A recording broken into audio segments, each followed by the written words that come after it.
Kita hari ini akan merenungkan satu bagian dari firman Tuhan yang oleh gereja memberi tema menang bersama dengan Kristus. Menang bersama Kristus. Terserah bagaimana kehidupan kita. Ya, ini pertanyaan ya, refleksi ya.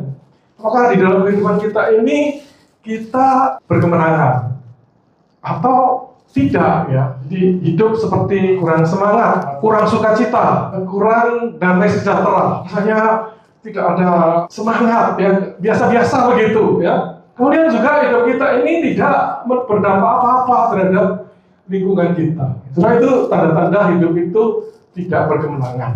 Saudara, kita mengerti kata kemenangan itu, saudara ya. Kalau kemenangan itu berarti ada persaingan, kemudian kita menang, ya.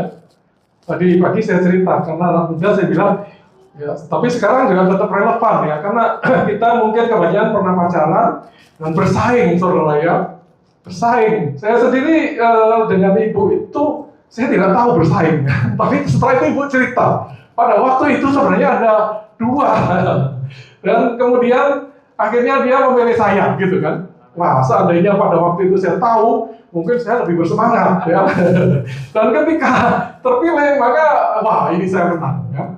Saya akan lebih menghargai mungkin ya sebagai manusia ya. Saudara, kita juga melihat kemenangan ini di dalam berbagai aspek di kehidupan ya. Kalau di perusahaan seringkali, atau di perusahaan saya aja, saudara, untuk suatu pekerjaan itu ini klien kita ini mengundang sejumlah ya, 5-10, kemudian kita disuruh mengajukan usulan proposal ya, dengan detailnya, kemudian dengan biayanya dan dengan waktunya. Nah, nanti tim akan dengarkan ya, kemudian mereka menilai dan salah satu akan menang. Nah, saudara, kita dipacu seperti itu ya, ketika kita ditunjuk pemenang, wah kita merasa sukacita, saudara ya, tidak sia-sia apa yang kita siapkan ya, dan kita akan memberikan yang terbaik supaya ke depan kita akan dipilih lagi ya. Dan bersyukur dan sebagainya, saudara ya. Jadi saudara, kemenangan ini penting, saudara ya. Dan saudara, kita ini di tengah kehidupan ini menghadapi peperangan yang di dalam segala aspek itu sebenarnya berusaha menghancurkan kita, memisahkan kita dari kasih Kristus itu. Sehingga kita kemudian kalah, tidak sukacita, tidak damai sejahtera, dan tidak berdampak terhadap kemuliaan Allah di bumi ini. Jadi semua apa saja, ya mungkin keluarga yang tidak seiman, wah lebih sulit ya. Sudah seiman, wah jadi sibuk dengan urusan keluarga, lupa dengan pelayanan, ya. Persembahan berkurang karena pengeluaran meningkat, ya.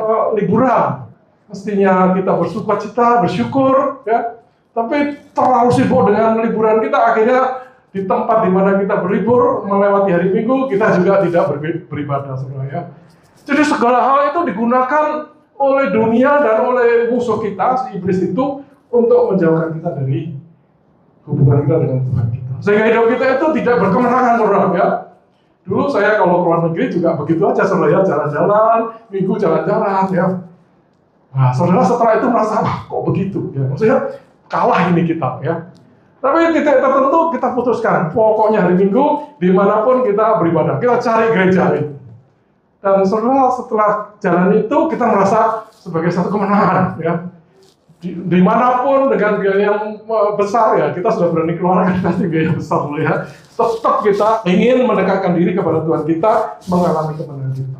Saudara, minggu depan kita akan merayakan hari kemenangan. Tadi sudah disebut, ya, hari Paskah, di mana Tuhan Yesus setelah menderita, mati di kayu salib, kemudian dikubur, bangkit, menang atas maut dan menang atas dosa yang harusnya kita tanggung, kemudian ditanggung oleh Tuhan kita. Ya. Jadi saudara, itu adalah kemenangan yang akan kita rayakan minggu depan. Ya, kita perlu mempersiapkan diri, saudara ya. Tadi sudah disebut, saudara ya. Jadi saya kalau satu minggu ini, apalagi hari Jumat ya, kan ke ibadah. Habis ibadah mau kemana? Ya. Kebanyakan orang atau saya ke mall, saudara. Tapi saya bilang ya, kita akan merayakan kemenangan saat ini Yesus dikubur, jadi hari ini jangan ke mall. Hari ini kita di rumah saja sambil berdoa lah gitu. Jadi saudara, kita ingin mengalami kemenangan itu bersama dengan Tuhan dengan sepenuh hati, saudara ya. Saudara, jadi ketika kita bersama dengan Dia, maka kita ikut berbagi kemenangan itu. Dan Tuhan mengirimkan Roh-Nya yang kudus itu di dalam hidup kita, sehingga kita merasakan apa yang terjadi dan meyakini apa yang terjadi. Jadi saudara, mari kita hari ini mau mempelajari bagaimana lebih dalam lagi bahwa kita itu sudah pasti menang dan selesai dengan kemenangan itu. Melalui bacaan yang kita ambil dari Roma 8, 31, 39. Roma 8, 31, 39. Coba kita baca bergantian, ya. Biasanya saya baca semua, tapi ini agak banyak. Mari kita berbaca bergantian, tapi direnungkan, saudara, ya. Karena ayat-ayat ini luar biasa, ya.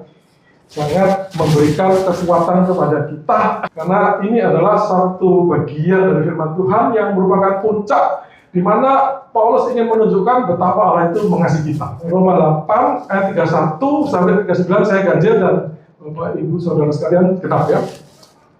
Ayat 31. Sebab itu, apakah yang akan kita katakan tentang semuanya itu? Jika Allah di pihak kita, siapakah yang dapat melawan kita?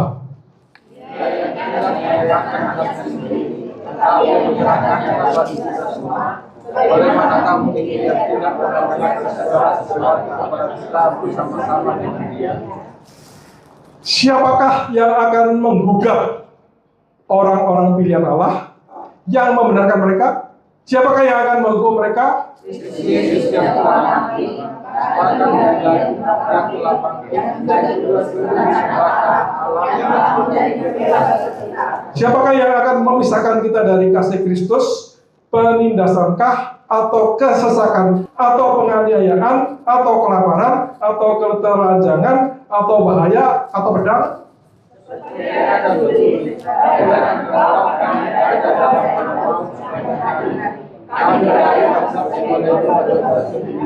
Tetapi dalam semuanya itu, kita lebih daripada orang-orang yang menang oleh Dia yang telah mengasihi kita.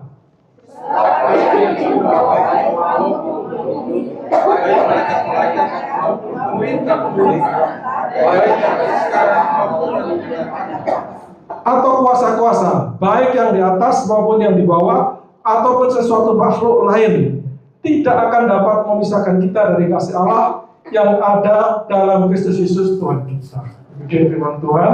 Yang diberkati adalah kita yang membaca, merenungkan, dan mengalami berkat itu. Jadi sesudah kitab Roma ini kita tahu ditulis oleh Paulus, ya, yang tadinya adalah musuh gereja, kemudian bertobat dan menjadi rasul, dan bekerja paling keras, paling produktif, menulis sampai 13 surat di dalam Alkitab kita. Dan ternyata Roma ini adalah kitab yang dibilang terbesar dari tulisannya, ya, karena utuh, ya, menggambarkan apa yang Tuhan kerjakan di dalam hidup manusia, ya, yang berbicara tentang dosa, tentang anugerah, tentang keselamatan, tentang kehidupan kekal, tentang kehidupan orang percaya bersama dengan Roh Kudus, ya, sehingga memastikan bahwa orang percaya itu akan dipastikan bahwa kembali oleh Tuhan kita ke surga, ya.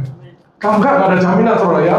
Tapi Paulus bisa melihat itu. Saudara, ini adalah bacaan kita, bukan sekedar kesimpulan, tetapi ini adalah semacam luapan keyakinan Paulus bahwa segala sesuatu yang sudah diuraikan disimpulkan di ayat-ayat yang kita baca, bahwa melalui Kristus, ya, kita itu betul-betul dibebaskan dari penghukuman dan dipastikan hidup di dalam kemenangan.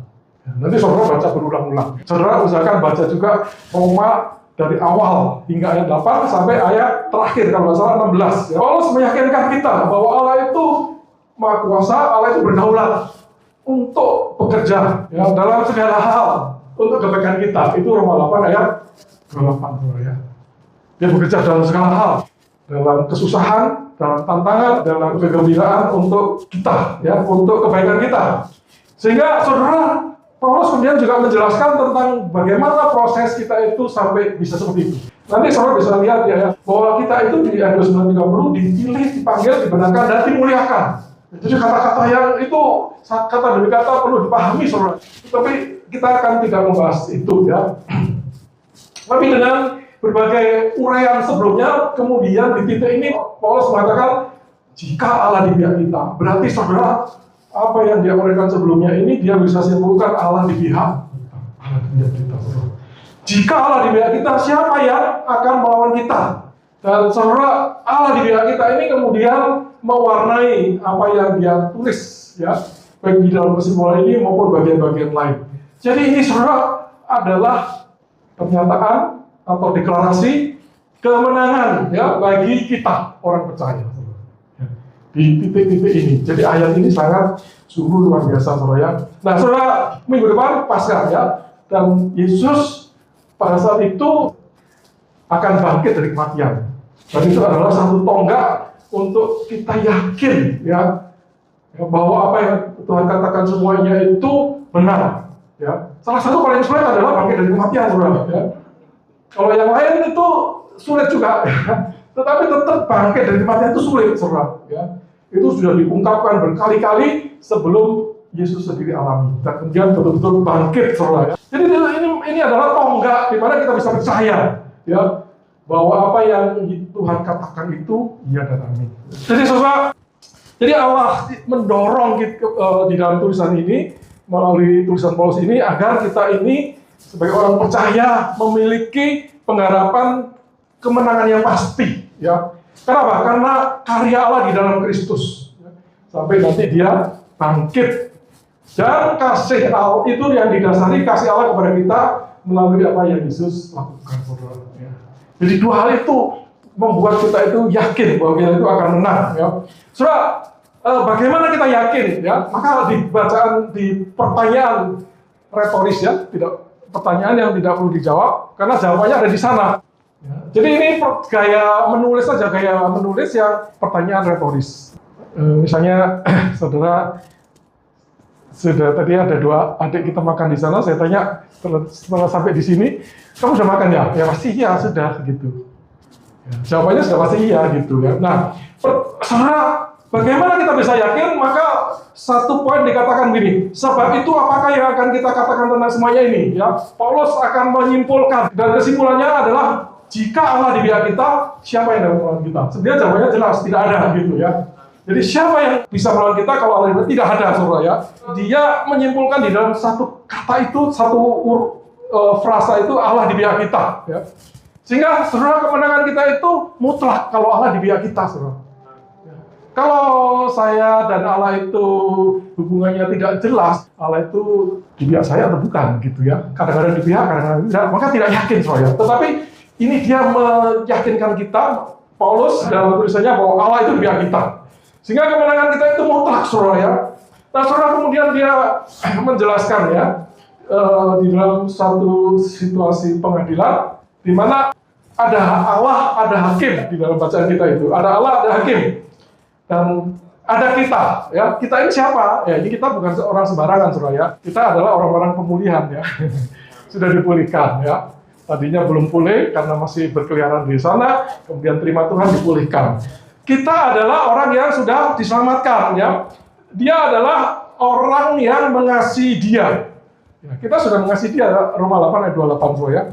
Mereka yang mengasihi dia, mereka yang terpanggil sesuai dengan rencana Allah. Mereka yang diketahui sebelumnya, disiapkan, ditentukan, dipanggil, dibenarkan, dan dimuliakan. Ini kita, saudara, ya. Nah, saudara, kenapa bahwa kita yakin kita bisa hidup menang? Ya. Karena saudara, tidak ada yang dapat melawan orang seperti kita kalau Allah di pihak kita. Ya. Jadi Allah di pihak kita dengan apa? Dengan menunjukkan, saudara ya, bahwa Dia itu telah mengirimkan Yesus datang ke dunia karena kasih-Nya, mengizinkan mati di kayu salib, ya.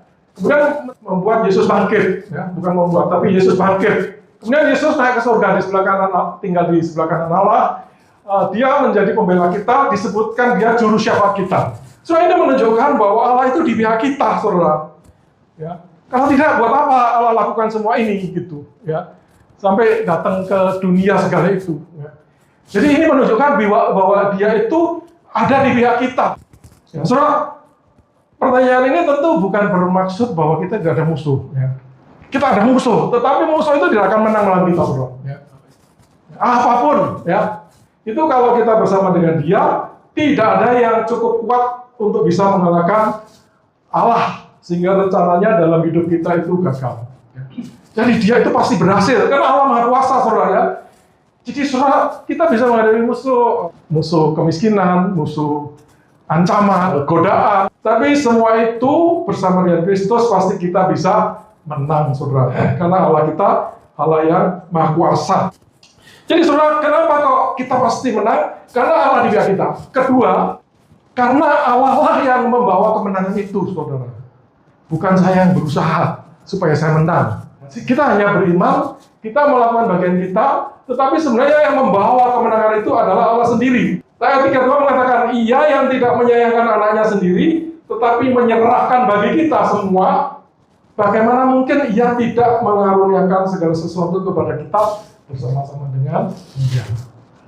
Jadi Dia itulah yang saudara yang membawa Kristus pada kematian. Kemudian kalau sudah demikian, sudah pasti Dia itu akan membawa kita kepada kemenangan, mengaruniakan segala sesuatu itu bersama-sama dengan Dia. Jadi bukan segala sesuatu yang hanya terbatas di dunia, karena bersama-sama Kristus berarti sampai dengan hidup kekal.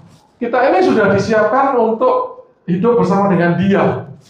Jadi kemenangan kita di dunia itu tidak berhenti di sini, tetapi sampai kemudian kita hidup bersama dengan Dia, saudara. Amin, saudara. Ya, itu saudara ya. Kemudian dia ingin menjelaskan lebih lanjut lagi, ya. Bagaimana kita bisa yakin? Maka ada dua konteks yang dibicarakan di sini. Satu adalah konteks pengadilan, saudara, ya. Karena kita sering kali merasa tertuduh. Kita jatuh dalam dosa, waduh, bagaimana saya? Tuhan menghakimi saya, gitu kan? Tuhan menjudge saya lagi, menggugat saya lagi, ya. Nah, saudara, dia bahas di ayat 3, 4 ya. Jadi di dalam konteks pengadilan itu, kemudian ada Allah, ada kita, ada Kristus, ya. Ada pihak yang terdakwa, mendakwa dan membela, saudara ya. Jadi kemudian Paulus segera menyimpulkan ya di ayat 3, 4 itu tidak ada yang bisa menggugat kita. Kenapa?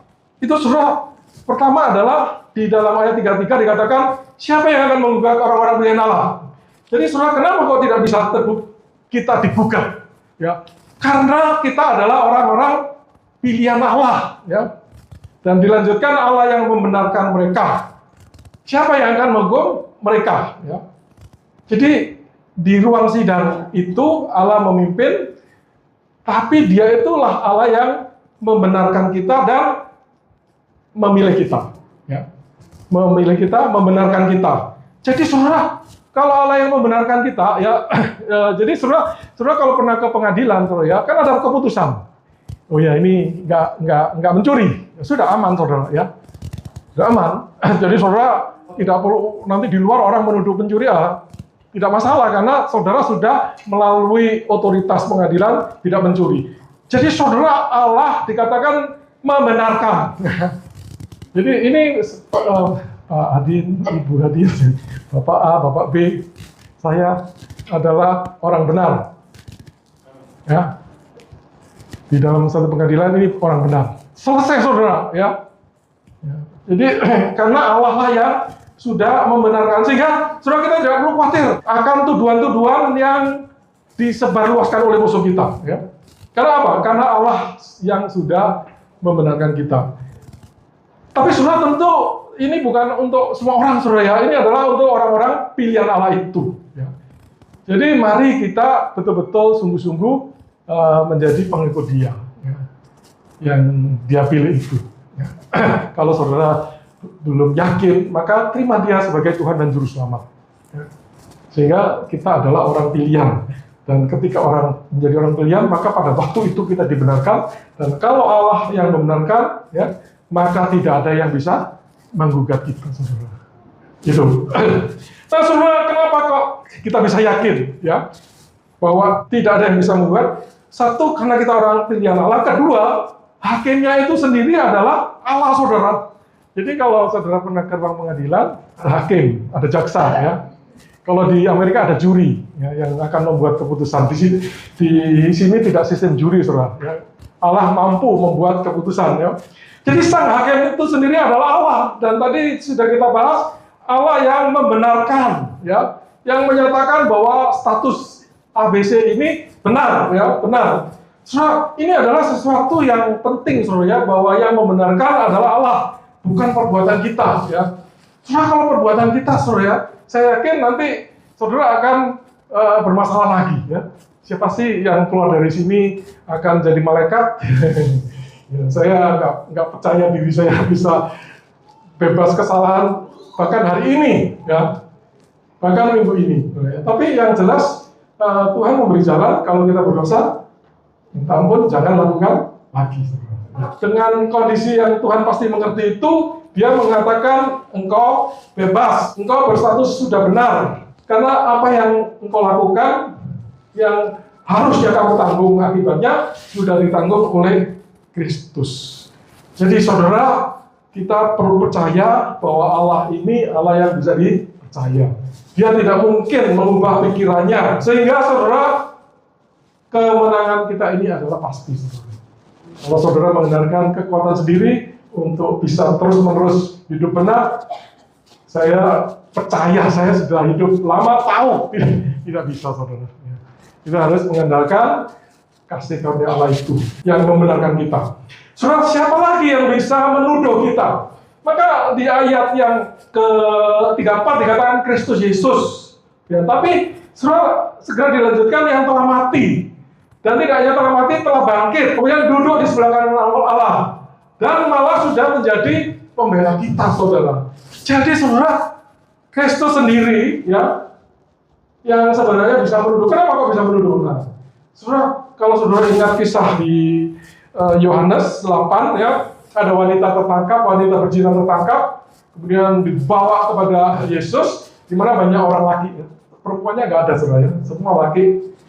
Tapi laki ini tidak ada yang berzina itu, saudara. Yang ada cuma laki-laki lain, gitu, saudara.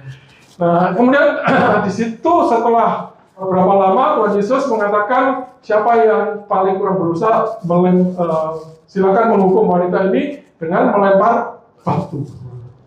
Dimulai dari yang paling tua meninggalkan tempat itu satu demi satu, saudara. Karena makin tua makin sadar bahwa banyak berdosa, ya.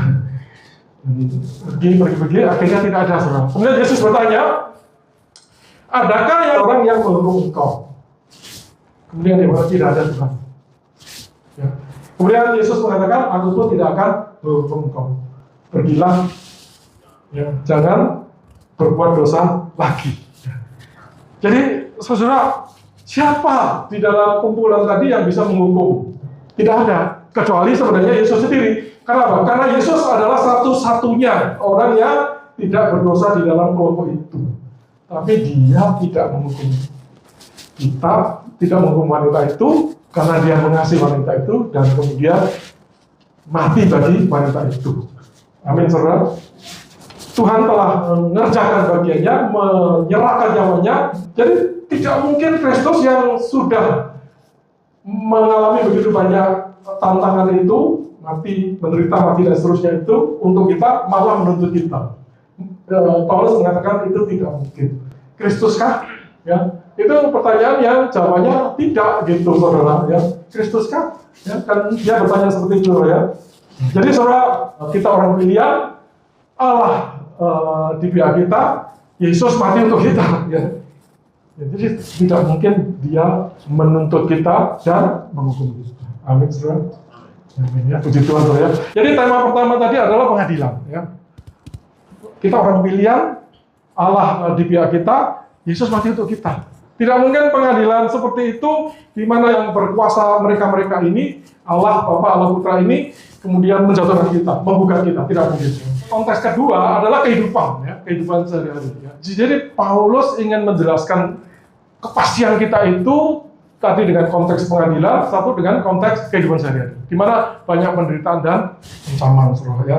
Kemudian kesimpulan Paulus, tidak ada yang bisa memisahkan kita dari kasih Allah. Ya, itu ayat 35 sampai 39. Ya.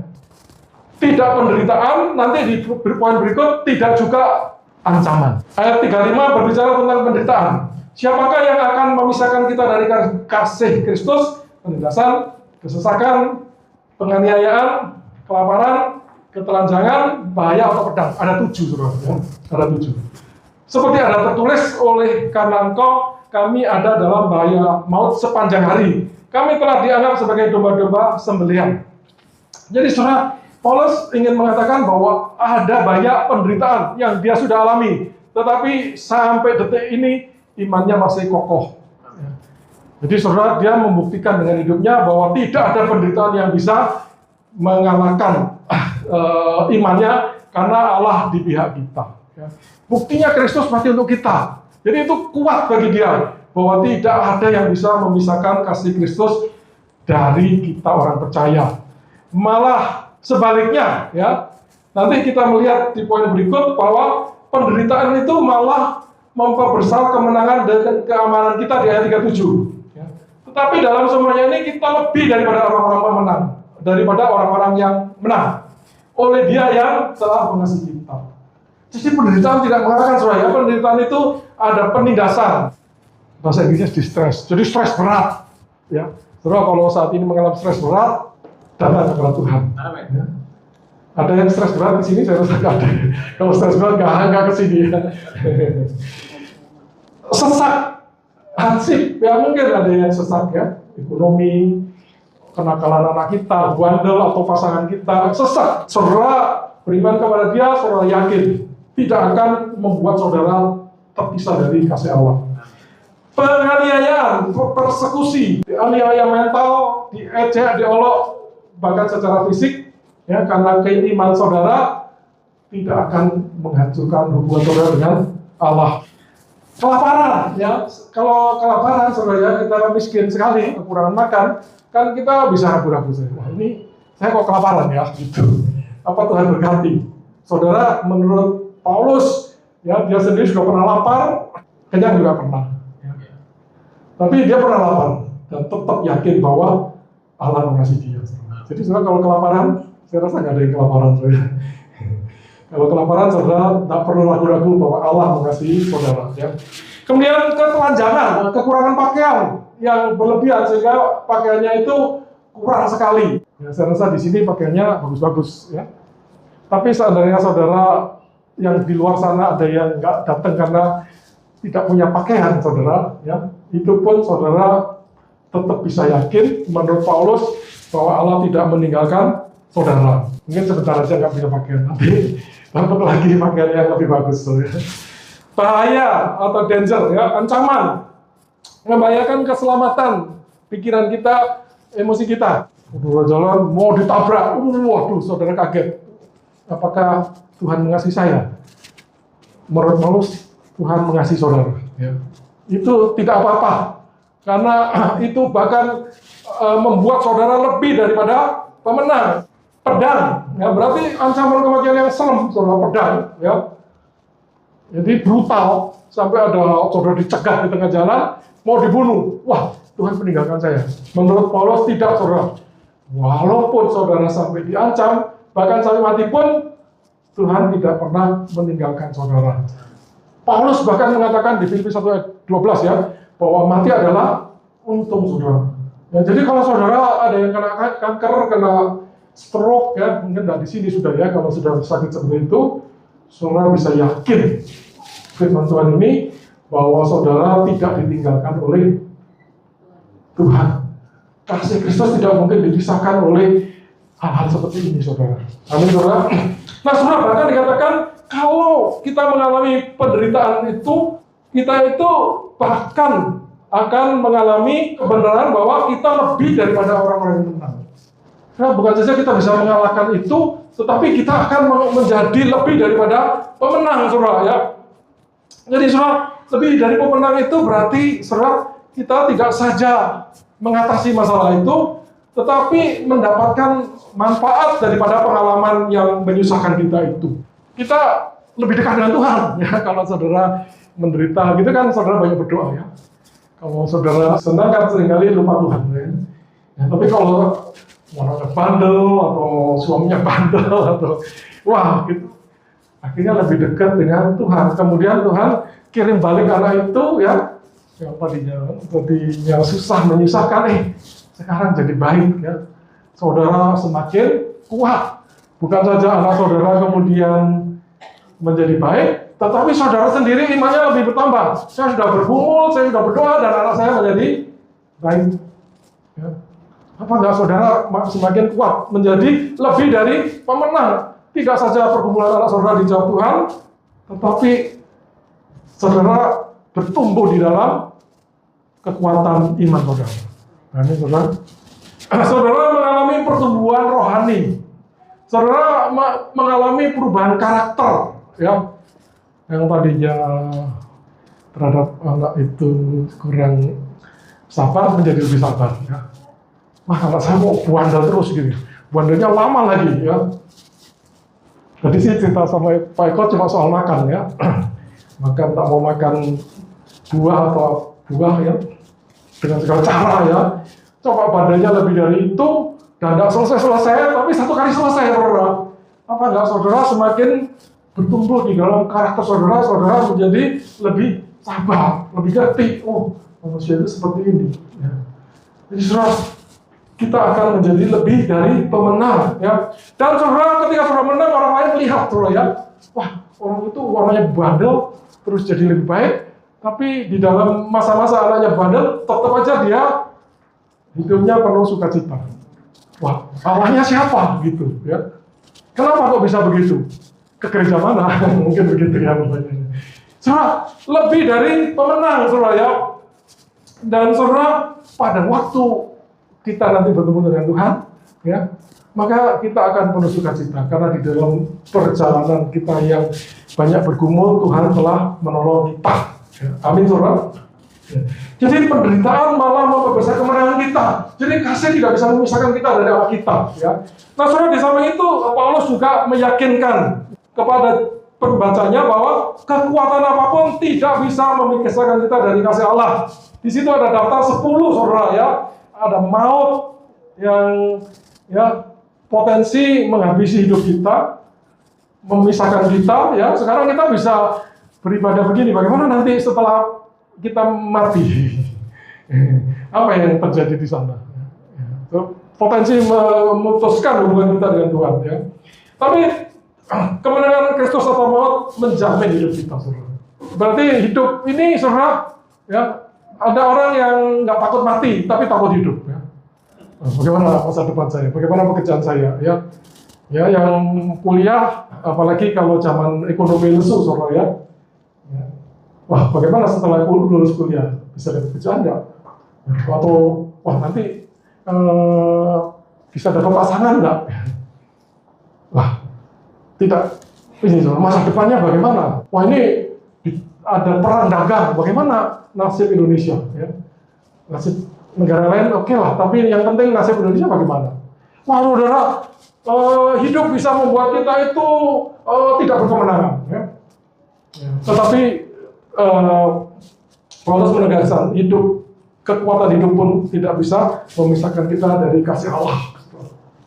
Ya. Malah akan lebih dari pemenang, ya. Ternyata di tengah situasi yang sulit ini, saya tetap bekerja. Saya tetap dipelihara oleh Tuhan. Apa bukan kita semakin beriman orang? Wah, puji Tuhan. Malaikat, tentu malaikat yang memusuhi Allah kita, ya, si iblis itu, yang punya kekuatan, yang punya kuasa, yang kita tidak bisa lihat. Itu pun tidak bisa memisahkan kita dari kasih Allah. Nah, saya kan lagi ditinggal ibu, jadi saya tinggal sendirian. Kalau tidur lampu dimatiin. Kalau malam saya bangun sekali, 2 kali, 3 kali. Bangun gelap, saudara. Ya, saudara, ya, kadang-kadang kok ada kayak bayangan apa gitu. Wah, saudara. Tapi saudara, ingat, ya, misalnya ada yang menggoda kita, iblis menggoda kita, dia tidak bisa menang melawan Allah kita. Ada orang tertentu yang nggak tahu di sini ada nggak yang takut sekali dengan gelap, ya. Saudara belajar tidak takut, penting di dalam nama Tuhan. Ya, sebenarnya saya nggak takut, saudara, ya. Cuma kadang-kadang ada suara gitu. Ya, saya lebih takut manusia yang masuk ke rumah, saudara. Ini kalau ada badak itu apa itu, ya? Paling kucingnya tidur lagi lah gitu, ya. Tapi kadang-kadang kepikiran, ya, apa ada orang gitu, ya. Kalau kuasa apa? Kalau iblis itu sudah sangat yakin kita itu akan menang. Ya. Kemudian pemerintah atau bahasa Inggrisnya demon. Jadi itu saudara pemerintah ini ya itu juga sudah dikuasai oleh kuasa gelap ya. Sehingga itu saudara akan membuat kita itu sulit di dalam hidup iman kita. Entah harus melakukan ini, melakukan itu yang tidak menyenangkan hati Tuhan kita. Tapi itu pun tidak bisa memisahkan kita. Yang akan datang ketidakpastian, kekhawatiran tidak bisa memisahkan kita, saudara ya. Kuasa-kuasa ya tidak bisa. Yang di atas ya, yang tinggi itu ya tidak bisa. Jadi jangan takut di tempat tinggi saudara. Ada hamba Tuhan bilang ibunya ya istri, saya tidak mau terbang. Nanti kalau jatuh bagaimana? Saudara terbang saja saudara. Saudara rugi kalau nggak mau terbang ya. Saudara berarti tidak bisa kemana-mana ya. Saudara tidak hidup berkemenangan. Terbang aja saudara ya. Kalau sampai jatuh, saudara ketemu Tuhan. Itu lebih baik. Ya. Daripada saudara tidak kemana-mana ya.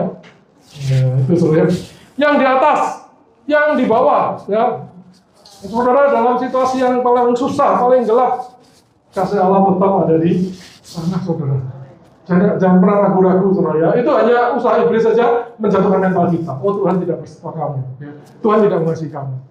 Nah, tetap baca firman ini meyakinkan kita bahwa Allah pun bersama dengan kita. Bahkan saudara ditutup dengan satu item yang menunjukkan tidak ada apapun ya. Sudah kehabisan item, ditutup dengan sesuatu makhluk lain ya. Apapun ya. Mungkin ada yang takut ular, ada yang takut cacing, atau ada takut apa ya, belut apa yang membuat saudara ketakutan, atau ada makhluk apa yang nggak bisa dibayangkan oleh banyak orang.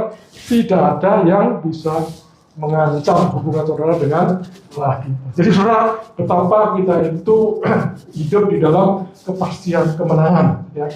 Tidak ada yang dapat melawan orang percaya. Poin pertama ya. Kedua, tidak ada yang bisa menggugat dan menghukum. Tidak ada yang bisa ya. Karena apa? Karena kita orang pilihan. Karena Allah yang menghakimi di pihak kita. Yesus yang bisa menghukum kita, mati untuk kita ya.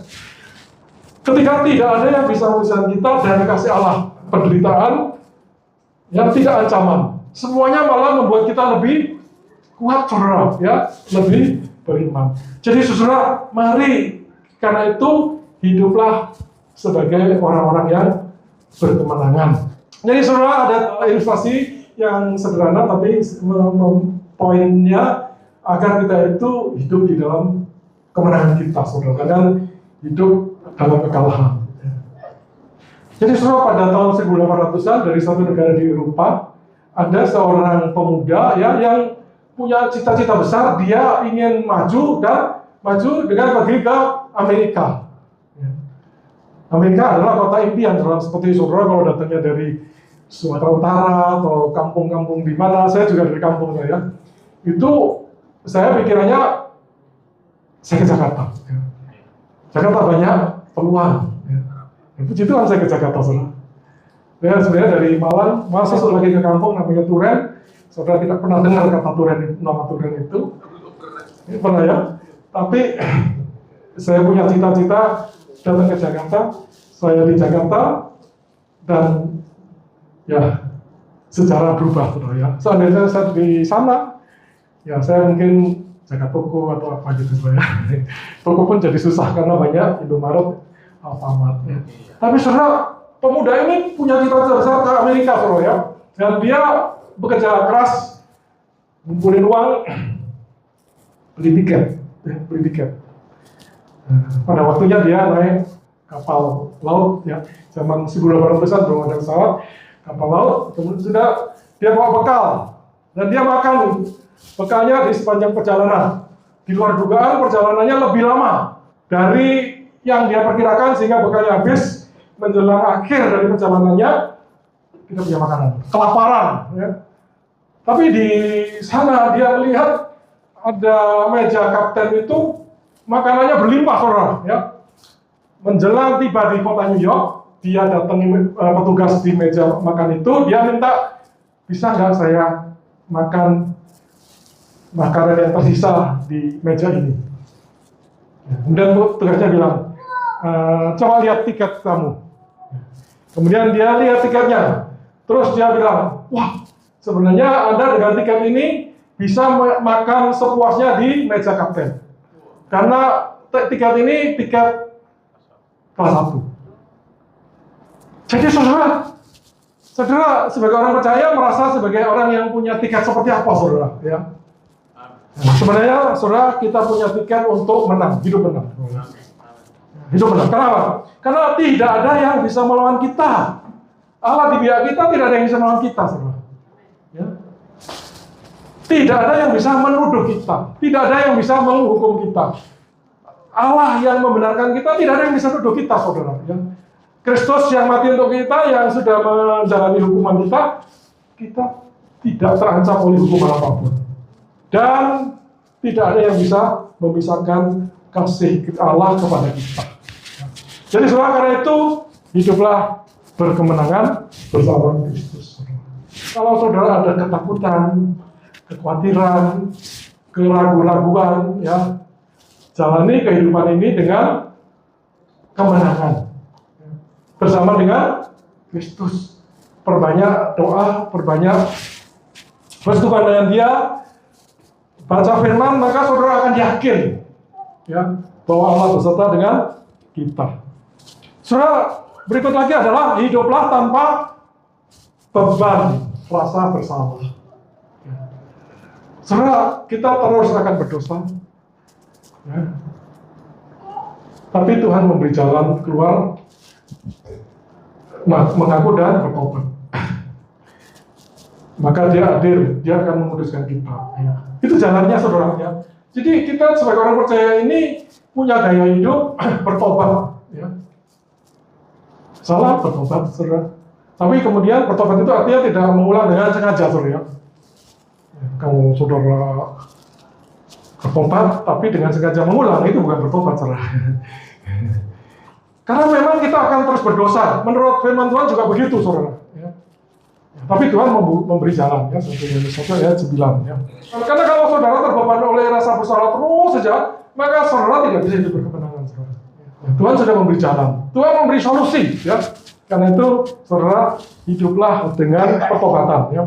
Saudara, berikutnya lagi adalah saudara melangkah tanpa rasa takut dihukum. Wah, nanti pengadilan menghukum saya, pengadilan akhir. Tidak, saudara. Kalau sungguh-sungguh saudara orang yang percaya dengan sepenuh hati, diampuni Tuhan, dibenarkan Tuhan, maka saudara tidak akan dihukum.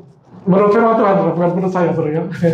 Saudara tidak dihukum. Tetapi saudara itu bisa nanti menyesal aja di sana. Wah, Tuhan begitu baik, kenapa kok saya menyia-nyiakan hidup saya? Kenapa kok saya begitu pelit? Kenapa kok saya susah sekali melayani? Ya? Kenapa kok saya perbuatan saya tercela terhadap orang-orang lain? Ya? Di surga melihat itu kan menyesal, saudara. Karena itu di sini saudara, ya, saudara lihat hidup saudara. Ya? Kalau yang pelit jangan jadi pelit lagi. Ya? Kalau yang pemarah berhentilah memarah. Pokoknya sesuatu yang Tuhan tegur berhenti, saudara. Nanti saudara dipanggil Tuhan, dilihat dari ini, saudara dibukakan ini komputer saudara itu, saya melihat, puji Tuhan saya bertobat, saya berubah. Walaupun mungkin antara berubah dengan dipanggil Tuhan nggak lama, nggak apa-apa, saudara. Ya. Tapi puji Tuhan saya berhenti. Ya. Tapi kalau saudara ketemu Tuhan terus masih melihat file saudara seperti itu, ya, masih sinis, masih pemarah, masih macam-macam yang tercela saudara, wah, saudara akan menyesal. Kenapa ya? Kok saya dulu tidak mau berubah? Ya. Saudara, hiduplah dengan rasa syukur, ya. Rasa syukur, puji Tuhan. Tuhan memberikan kita kemenangan yang pasti. Amin, saudara. Dan kemudian saya tutup satu poin lagi. Saudara, bagikanlah kemenangan dan kasih Kristus itu di dalam perkataan saudara, di dalam perbuatan saudara. Ya. Maka saudara akan semakin diyakinkan akan kemenangan itu. Manusia ini problemnya adalah hatinya ini, saudara, ya, ragu-ragu. Dan ada iblis yang kemudian memberikan suara, kamu kan orang-orang biasa, kamu berdosa lagi, kamu ini. Saudara, bagikan kemenangan itu, ya. Maka saudara akan semakin yakin, ya. Dan saudara tentu pahami kebenaran itu, ya. Apa yang terjadi di dalam hidup kita, dalam hubungan kita dengan Allah itu, maka kita bisa yakin, saudara. Kalau saudara tidak tahu firman Tuhan, maka saudara akan selalu ragu-ragu. Ya itu iblis sudah menang, saudara. Ya. Kemudian saudara menjadi orang yang tidak bersukacita, tidak mengalami damai sejahtera Tuhan, dan tidak bisa dipakai oleh Tuhan. Saudara akan mengatakan, saya masih orang kecil, saya masih orang lemah, saya masih orang masa saya bisa melayani Tuhan? Akhirnya saudara menjadi orang yang tidak berdampak untuk kerajaan Allah. Mari kita berdoa. Tuhan, kami bersyukur untuk firman Tuhan yang boleh membuka lagi hati kami, mata iman kami untuk betapa menyadari betapa Allah itu mengasihi kami, betapa Allah dengan segala karyanya melalui Kristus itu ada di pihak kami. Sehingga kasih Tuhan kepada kami itu adalah hubungan yang pasti. Dan Tuhan menginginkan kami selamat hingga akhir. Bahkan hidup bersama dengan Tuhan di kekekalan. Terima kasih ya Tuhan untuk firman-Mu. Terima kasih untuk tulisan di Roma 8:31-39 ini. Biarlah kami terus semakin memahami apa yang Tuhan ingin sampaikan kepada kami. Sehingga hidup kami di dunia ini tidak sia-sia. Merasakan betapa Allah itu baik. Sehingga hidup kami ini penuh sukacita. Sehingga hidup kami ini di dalam damai sejahtera dengan siapapun, dengan Allah, dengan sesama, dengan alam ciptaan ini, kami tidak ada permusuhan karena kami sudah memenangkan bersama dengan Tuhan.